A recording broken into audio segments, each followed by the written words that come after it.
Hello everyone and welcome to today's live. My name is Lucy Spencer. I'm just going to be talking you through school-led tutoring for tutors and also for schools.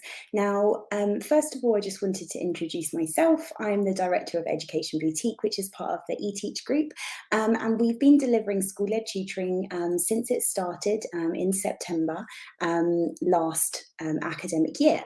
Now, I'm a teacher turned tutor, and the reason I'm so passionate about people, tutors, schools, knowing about this funding is the amount of support it can give to the students who we need to catch up with their learning, but more than catching up, because I really do, anyone who's listened to me talk about tutoring before, I really do prefer that it's seen as a real opportunity to engage in high quality, small group private tuition within the school community, and it's just such a fantastic opportunity that it's still something. I speak to teachers and heads and school business managers who still are not quite sure what school-led tutoring is and how they can best use it to support their students. So I'm going to be doing a few little lives over the next few weeks and months to try and just give as much input as I possibly can to help people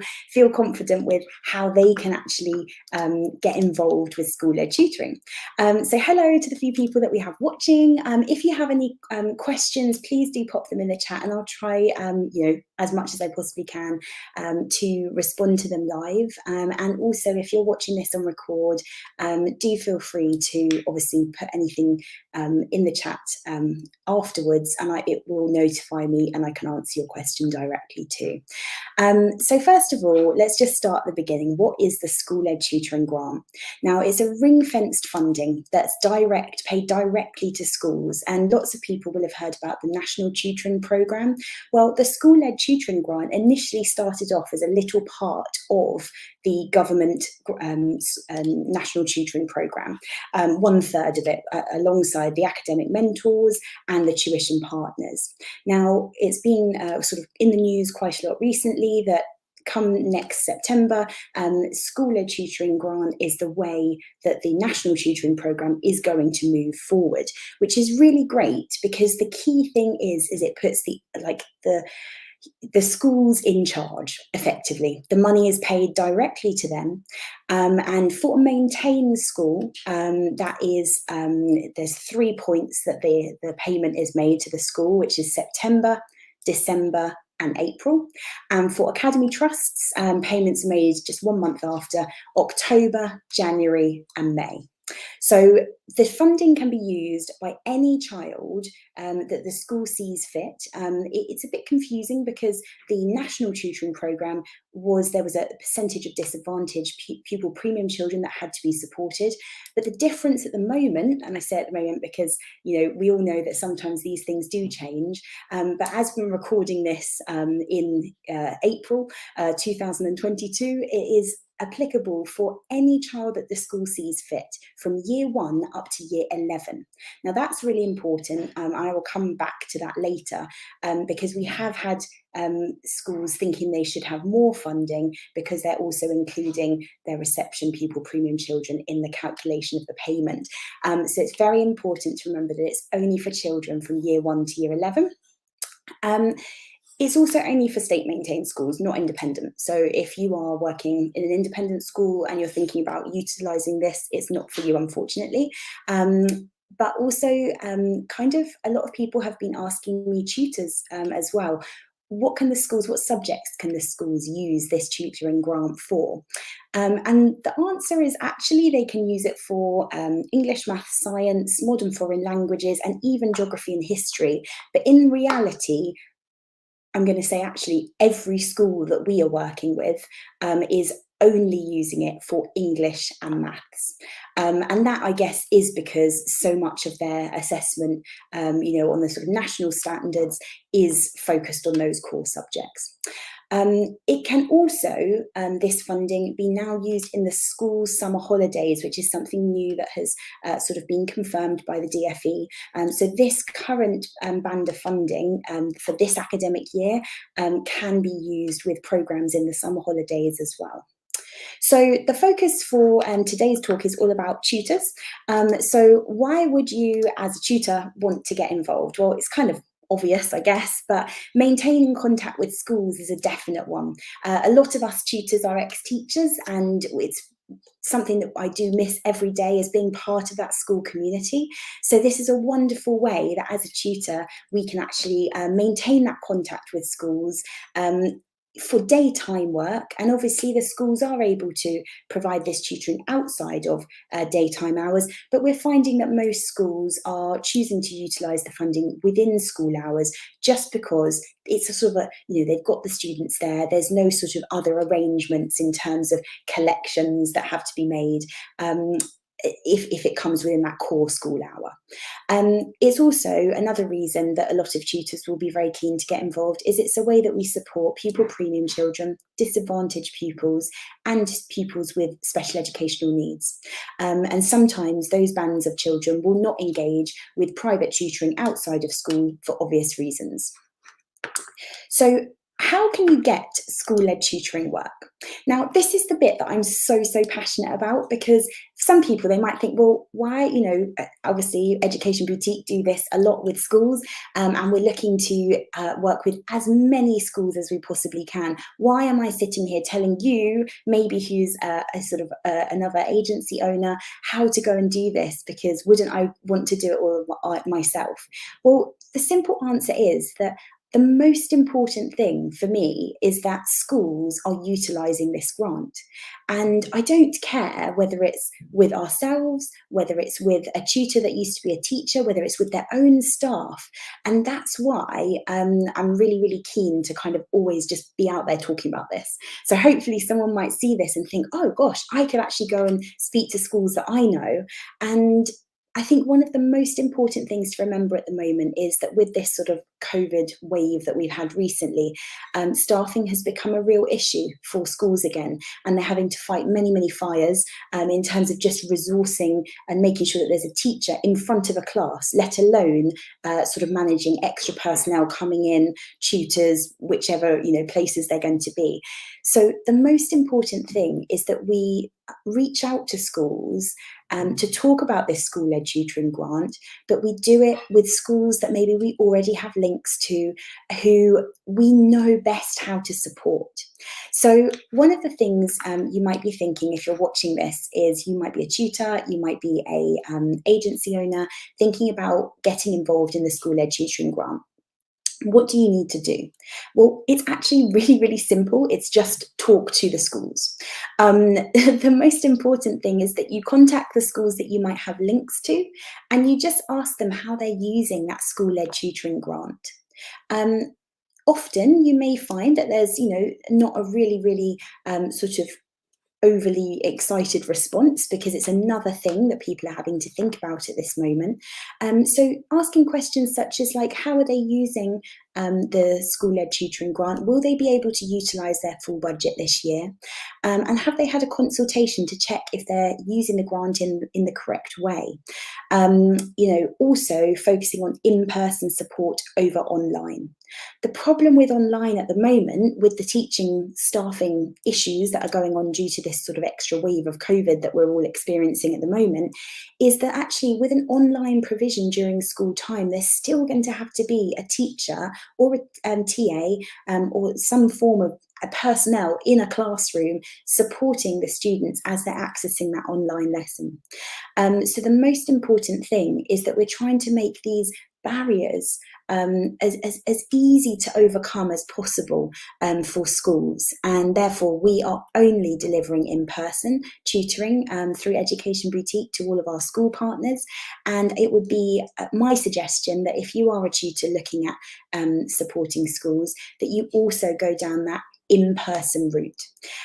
It's the language that schools are most familiar with, and it also, in my opinion, gets the best rapport and builds the best kind of connections between tutors and students as quickly as possible, and that will help maximise the results from the tutoring.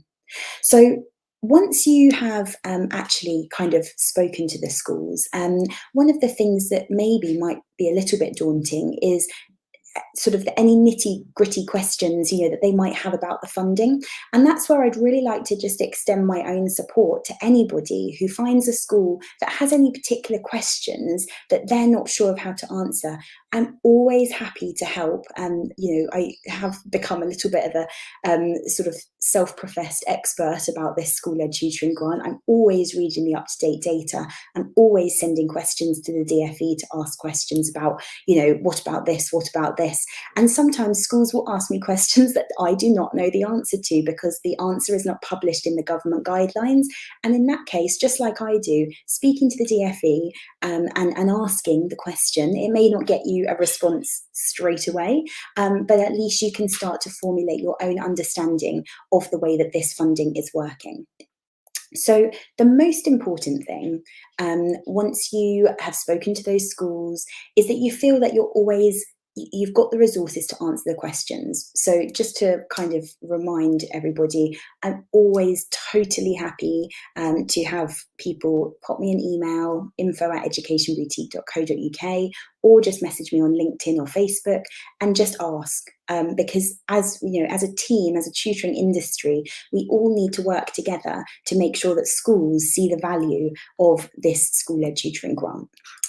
So in terms of a little bit further about tutors, you might be an independent private tutor who's watching this thinking, Lucy, I don't think this is for me because, I'm not going to be able to work with a school. Well, actually, that's wrong. We know of a lot of independent private tutors who have gained work through the School Led Tutoring Grant in their local primary schools or secondary schools, delivering tutoring. The most important thing is that understanding who you might be able to work with. And sometimes we have had a few tutors come to us where they've got connections with trusts, multi-academy trusts. And often the multi-academy trust will need to contract a tutor through a company such as EB. And we have had a few tutors come to us through LinkedIn and say, look, I want to go and work in this school. Please could I work through your agency at the school? They've introduced us to the school and everyone has, it served a really great purpose.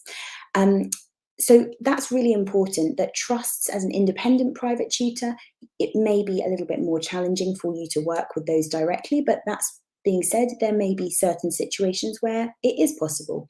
And then obviously in terms of just your independent maintained schools, there is a lot of schools out there who aren't utilising their budget at the moment.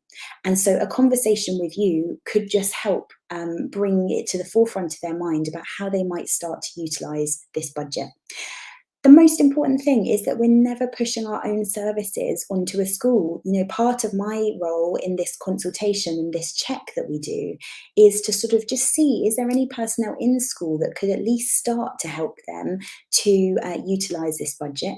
And maybe we as an outsource provider can just help to bolster to ensure that they can manage to use the whole funding. Now, in case you're wondering how to work out how much funding a school has, it's quite simple. You go onto the school website, you look into their information about special educational needs and pupil premium numbers. You look at what their pupil premium number on roll is. Do bear in mind that sometimes if it's a primary school, that will also include reception. And so you will have to sort of just know that it's a rough estimate, this way of working it out. You work out 60% of that pupil premium number, and then you multiply it by the expected cost of tuition. The expected cost of tuition for a state-maintained school is £270 for a block of 15 hours. And that obviously is delivered in a 1 to 3. So it's £810 for 3 children to have a 15-hour block of sessions. Now, again, that being said, it's a bit of a strange one because as a school, they don't have to buy it in blocks of 15. That's just the way that we calculate what budget a school has.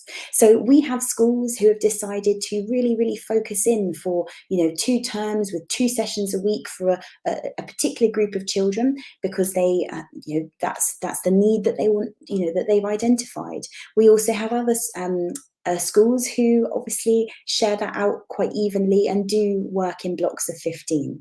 Now, from the DfE themselves, they have said that that is perfectly okay. And this is why I truly believe that school-led tutoring was always the best option, because the school has the most important, has the most kind of control over what they spend that money on and who they help within the school community. So this is all really important for your independent tutors. But then in terms of agencies, it's a great way to support your local school. We've been supporting my old secondary school, which is just so wonderful to know that we're helping, the school that I used to attend. And also, you might also, as an agency, feel a little bit worried that, well, we're a small agency, so what if I go to a school and they ask for too much, and then I look bad because I can't, meet that need. And again, I would just say we're all here as a team. So if you ever find yourself in that situation, please reach out to me, because we have a talent pool of 30,000 tutors now across the UK, and they are qualified teachers. They are, not all of them are going to be available for daytime tutoring, but I'm pretty certain that we will be able to find people to support that school. And so then it might be a case that, we work with affiliate sort of agencies and things. And it's just something where we all have to come together and try and be the best support that we can possibly be for these schools. Thanks so much. Hi, Agnes. Hi, Ash. Hi, Gemma. Gemma, you've just asked a really good question. So who's the best person to reach out to in a school? I think that's really, really important. So definitely, no, it hasn't actually been asked and I haven't covered it already. So thanks so much for that, Gemma.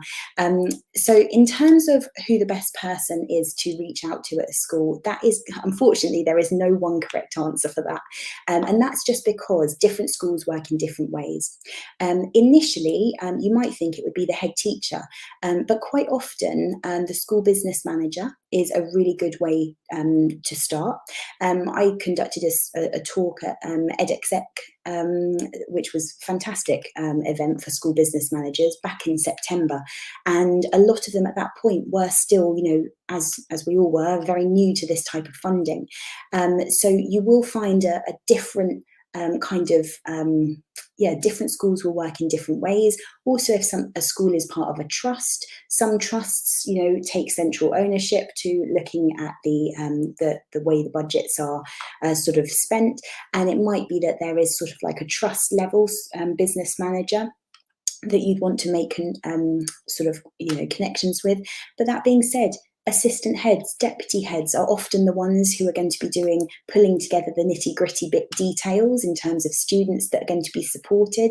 So I would say, in answer to that question, just making contact with somebody at the school and just asking, how are you using the funding, and not always feeling like you've got to be the one with the answers.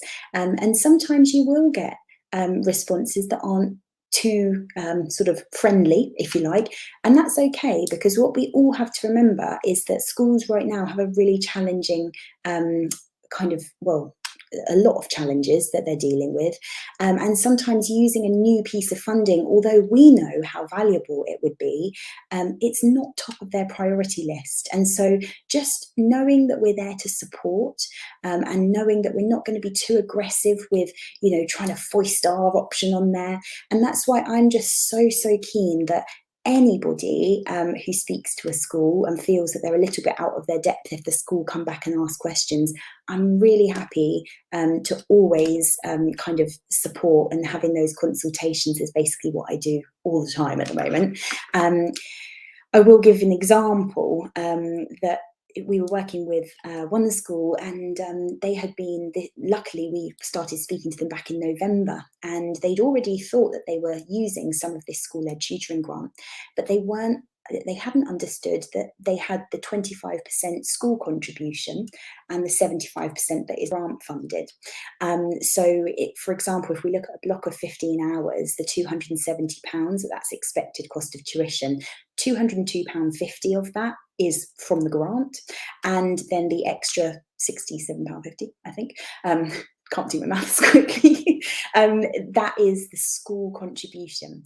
And they hadn't thought about that. And so they had effectively been overspending. And it could have got to a really sticky point at the end of the year if they hadn't realised that early on. So very quickly they changed over to actually using us to outsource their tutoring to, just because we were the ones that were able to just point that out to them. And I think that that's really important, that we're all just there to ask the questions, try and support these schools as best we can as an industry, really. So I hope that answers your question. I think in terms of the other thing for agencies is making sure that you're vetting for your tutors. If you're doing it yourself and you're putting tutors into a school, quite a lot of schools, quite a lot of tutoring agencies I know who are not working with schools regularly at the moment, making sure that your tutoring vetting is in line with a single central record that the schools keep for any personnel that comes into the school is incredibly important, and you will really, it's quite time consuming. So it's definitely something to think about if you are thinking about sending your tutors into a school. You know, for example, we obviously all know about DBS on the update service, that you have to make sure that it is on the update service. You can obviously use the online checker to check any of your tutors who say it's on the update service, but you can actually check it live. Also, criminal records checks, including overseas police checks. If you have tutors that have lived over abroad, we check overseas police checks if a tutor has lived abroad in the last 10 years. And obviously, that's kind of like, I think 5 years is industry standard, but we like to do it a little bit more. And also looking at references, making sure that the references check out, doing the QTS trace on the DFE portal is really important if you are working with qualified teachers who are tutoring, prohibition checks, and also making sure that they're eligible to work in the UK. So the vetting, I would say, for any agencies that are looking to work with schools who don't currently work with schools, this will be your biggest sort of time-consuming expense. And so again, it might be that you decide, if this isn't a route that you would like to go down, it might be that you want to just refer any schools that come to you onto someone who does specialise in working with the schools, like Education Boutique. And we're always very, very happy to work alongside our sort of other tuition agencies. And that's one of the things that I've always been really, really sort of happy to see within the tutoring industry now, that it's a lot about collaboration and making sure that the tutoring industry is seen as one of a supporting role as opposed to a conflicting role that it has done historically. And so finally, for schools, you know, in terms of when we're working with schools, what do schools like about working with Education Boutique? I think the most important thing is that you have your really clear touch points and ideas about how your tutors are going to support the school's students to best meet their needs. And I would definitely say the personalisation approach is very important. A free consultation and health check is what we always offer to any school of any size. I like to do these in person if I possibly can. Obviously, sometimes location permitting, that's not quite possible. And so we jump on Teams. For us, we have our ease, evidence and engagement are the three things that we focus on with schools about outsourcing to a provider like ourselves. Ease, we have 30,000 tutors in our talent pool, and so it is very easy for us to source the best in-person talent for our schools. In terms of evidence, we have a report after every lesson, and I think evidence is another thing that you might like to talk to schools about, utilising their own staff. You know, they have to, it's another thing that they're going to have to work out. How are they going to evidence those sessions? They're going to have to make sure that they've asked the teacher who's delivering those tutoring sessions to record that information, so that if Ofsted come in, they've got clear, easy to access evidence that shows how many hours are being like provided by the tuition, the school-led tutoring, and how effective the learning has been in those sessions. Now, remember, for the school business managers, at the end of this academic year, they're going to have to tot up how many hours of school-led tutoring grant has been accessed, and they have to put a code next to each individual student's name. So if you're delivering school-led tutoring and you haven't been keeping a sort of a register and things like that of who's been accessing the tuition, it's going to mean that that is going to be quite stressful at the end of the year. And that, again, is something that we're here to support schools with now. We don't want to be doing it last minute before that FRSA form has to be filled in. We do just want to get people thinking about this now and working out how they're going to do that. So that, and then the engagement is obviously innovative lesson plans linked to the school community and belonging to that sort of community and curriculum that's being delivered at the school.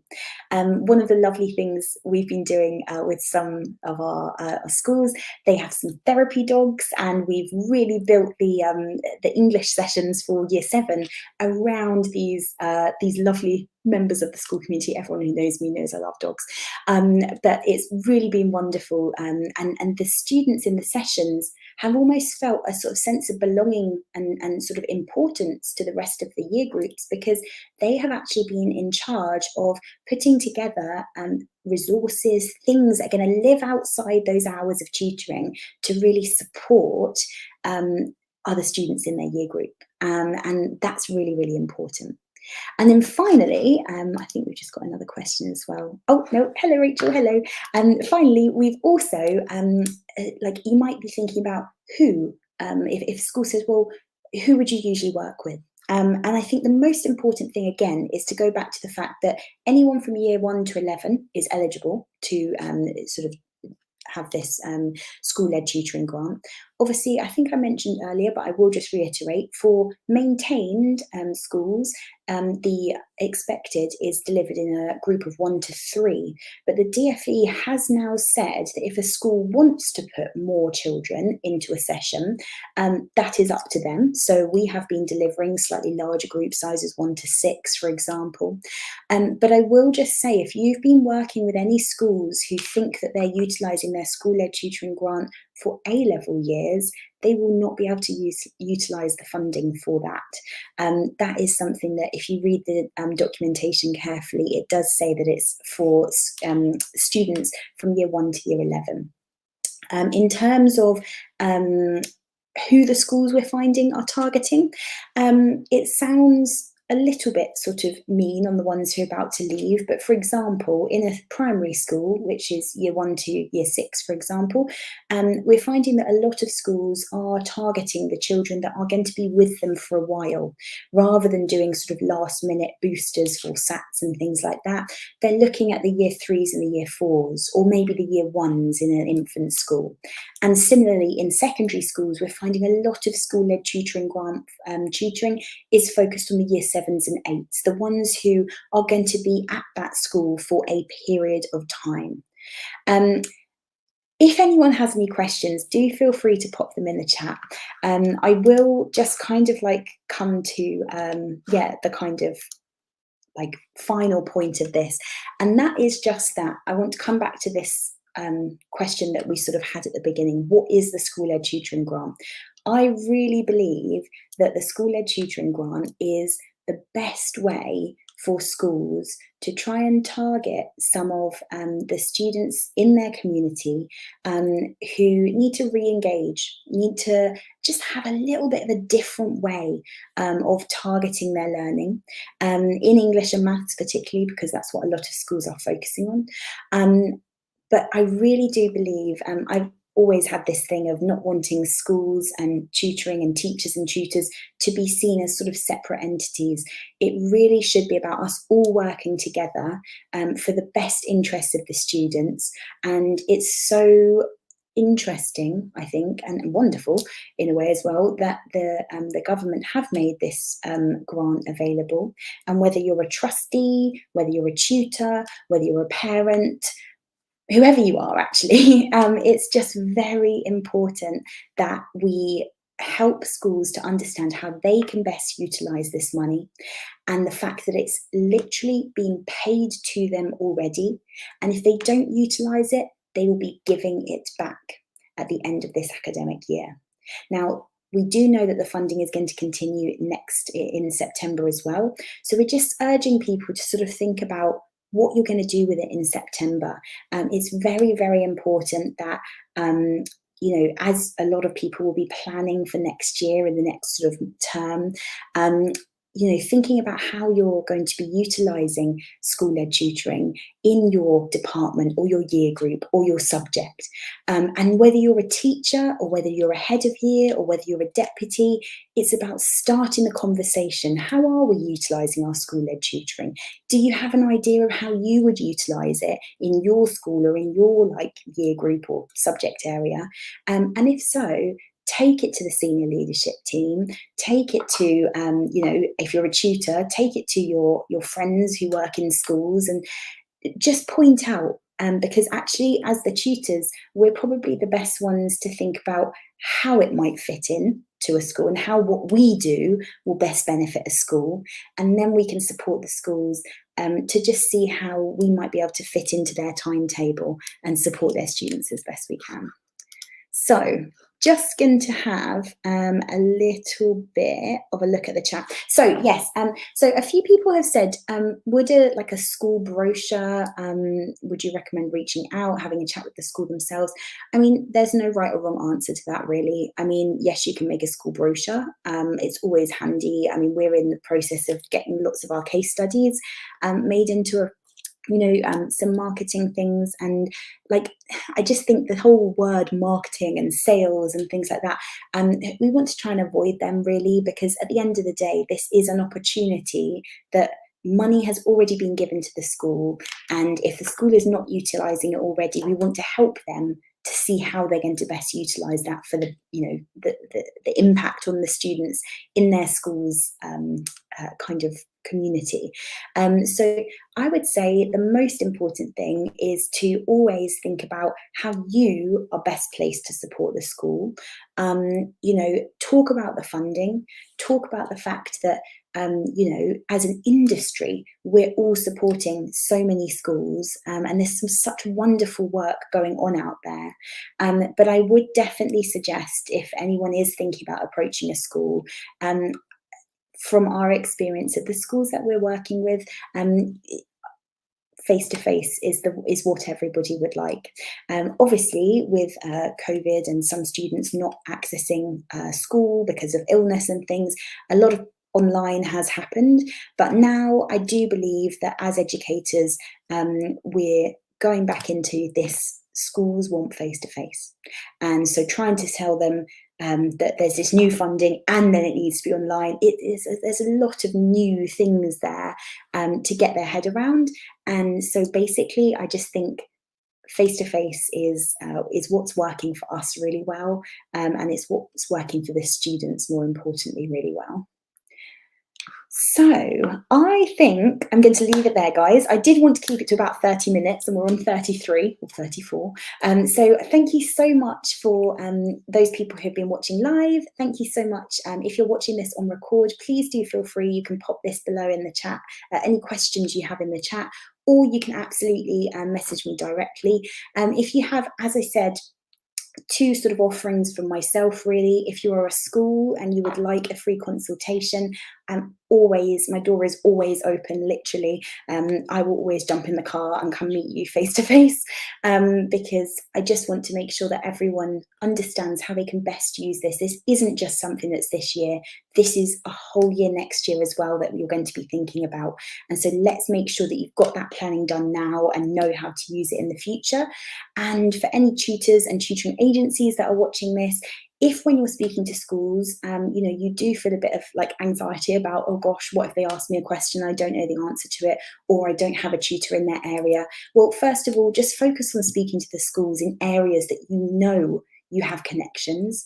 And if someone comes back to you with a very large budget that you're not going to be able to support, please do come to me. We're very lucky at Education Boutique. Obviously, now that we're part of the eTeach group, we've got a huge talent pool of tutors who are qualified teachers. I think 12,500 of those 30,000 are qualified teachers. We're always here to support our schools and our fellow tutoring agencies. Thank you so much, guys. Yeah, any questions, please reach out, and I'm going to end now. Thanks so much. Have a great weekend, guys. Bye.